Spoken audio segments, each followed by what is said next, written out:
What's up, everybody? Welcome to Podcast Now. I'm Alex. In this video, I want to go over my tips and tricks for the world of CHEL, or world of CHEL. More specifically, the Ones Eliminator mode, the brand new, 81-player Battle Royale mode, basically, that EA NHL put into this game. Now, I think this mode is phenomenal. I think this mode is very, very different. And I didn't really pay too much attention to this mode going into it, but I found that playing it, I do want to give a quick thanks to EA for providing me a code for this game. I haven't even been able to play it very often or very much so far, but I've loved everything about this mode. Now, here's the deal. I'm going to be going over how I think you can go about winning. Now, what you should know, and I know people said this with the tips and tricks for, my general tips and tricks for NHL, I don't have the greatest footage to show you, and myself, I have not yet won this Eliminator mode, okay? I've only ever gotten to the second round. I've played quite a bit, but what I'm going to be telling you is the tips and tricks that I've noticed when playing,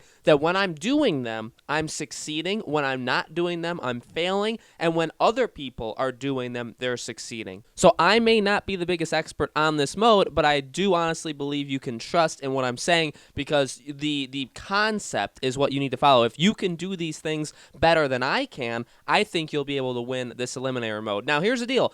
The Eliminator mode goes based off of your character, so you do want to level your character up, and really one of the only ways of doing that is by playing the game. So you just have to keep playing to level up, get those higher skills. The skills mainly affect more of the actual 5-on-5 if you play with the community, the online community. That's where it's going to mainly affect your player. The shooting attributes will help you in Ones Eliminator for sure, but a lot of the passing, a lot of those kind of things aren't necessarily going to help you. Now, here's what you need to do in order to win the one-on-ones Eliminator mode. First thing is you need to actually work with the other person. And I don't talk to people when I'm playing this, right? I have my mic muted. I don't even plug in my mic. But what I'm saying is you have to actually defend the person with the puck as if you're both on the same team. And I routinely, especially early on, I've made the mistake too many times of just charging in there, or one of us goes and then the other one goes. And if you're a pretty good dangler, and you need to kind of be, in order to win this game, you need to be pretty good with the puck. You need to be able to do your dekes. You need to be able to protect the puck when necessary. But you need to basically just be able to skate around the other players. And again, if they're going to not work together, they'll come at you basically one at a time, or they'll both come at you all at once. And if you can maneuver your way around them, you have a breakaway. And so many goals, honestly, in this mode are scored on breakaways, are scored even on breakaways from half of the ice, where you take the face-offs, the center dots forward. That's where most of the goals are scored here. And a little bit more of an expert thing of working with your person is you gotta be a little dirty, okay? You got to have that person be the one that overcommits, and not overcommits to the point of eliminates himself completely, flies himself by the player and completely misses, okay? You don't want that, but your hope every time is you play, again, you defend with the other person. Maybe one person's kind of following the player that has the puck, staying very, very close,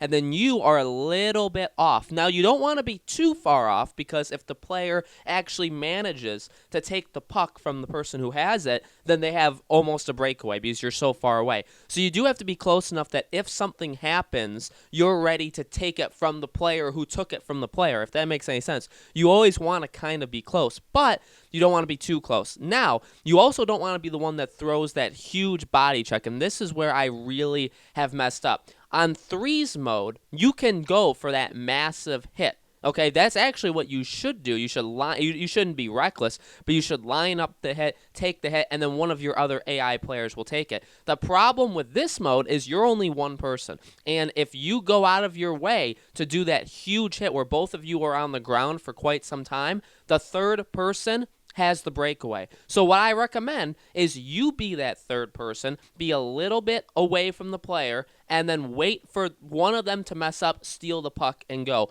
And that's, again, ultimately what you're trying to do. You're not really going to win this game by like cycling or going back and forth in the corners. I've tried that as well. I've tried taking long shots, and now sometimes those long slap shots, they'll just make its way through the goalie for some reason. You do honestly have to have some luck, and sometimes one player will shoot it and kind of make the mistake to shoot it. It'll be a really big rebound, and then whoever's closer to the puck can get it in the open net. I've actually scored with that before, been kind of gifted that goal, and also I was tied once with a player, and the third player, the one who had no chance of winning, took an easy shot, and then the player tied with me scored within like 10 seconds left of the game. So it's a tough mode. It's a very tough mode because a lot of it's luck. It's really getting lucky. It's having the puck kind of just come to you and being in those breakaway situations. Now, here's the deal. One of the last things you guys need to know about this mode is when you have that breakaway, you take it.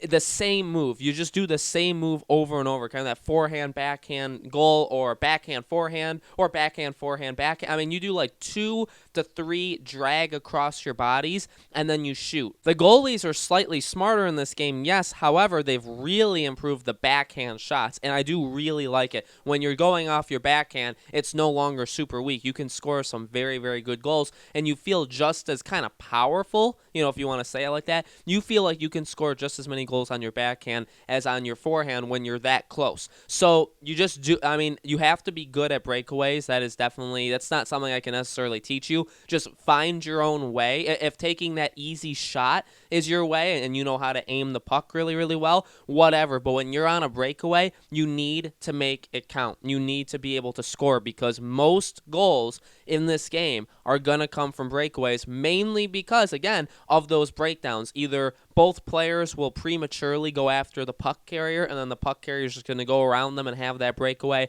or again, maybe one person's going to massively lay a huge body check, and that third person picks up the puck and goes, and that happens so often. That is most of the goals. That's like 80-90% of the goals. The other ones, they're more realistic. They're kind of like you go through one player and then the other player is like trying to block the shot and you just shoot it through him. If you have good aim, you just take that shot that you know is going to make it. Those are the kind of things you just have to be aware of. But in terms of offense, you have to put the puck away when you have the chance because you're not going to have the puck all that often. Puck possession is another thing.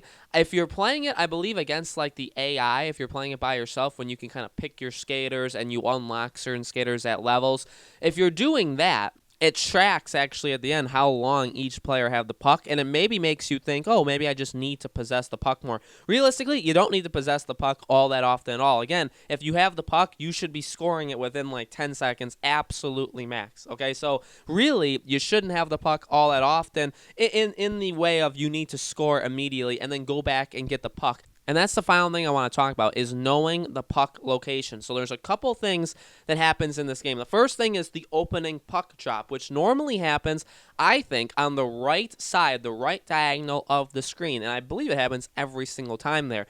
A lot of times, the other two players won't be ready. Like, they won't literally, the actual humans that are controlling them won't have their hands on the controllers, won't be actually ready to play it. So, if you're ready right from the start, you can get that puck first. Now, again, that's not necessarily the greatest thing because now you have two guys on you, but it is possible, again, to dangle through them.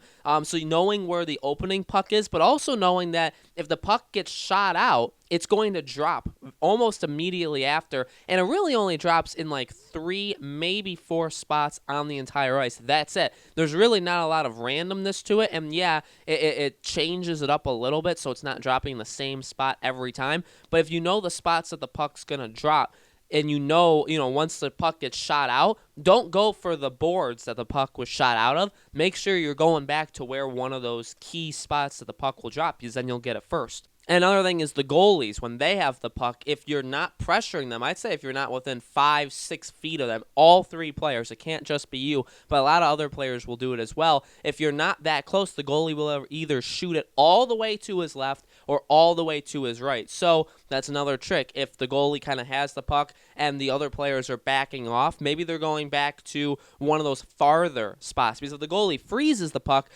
is going to be dropped back in one of those farther spots. So you kind of have to judge what's going to happen. If the goalie freezes it, you got to be ready to go back. But if you're staying just in that kind of bubble, where he will shoot the puck back out, then you know, okay, I either have to go far to my right or far to my left to get the puck again. So puck retrievals are very, very important. Again, when you have the puck, as soon as you get it, you got to do something with it. It's not that wise to, again, cycle in the corner. It's just yourself. You can't really cycle it to yourself. Most times you're going to get the puck stolen. Even if you're good at protecting it, I would say I'm above average at protecting the puck, kind of like dragging it to my diagonals where the players can't reach it.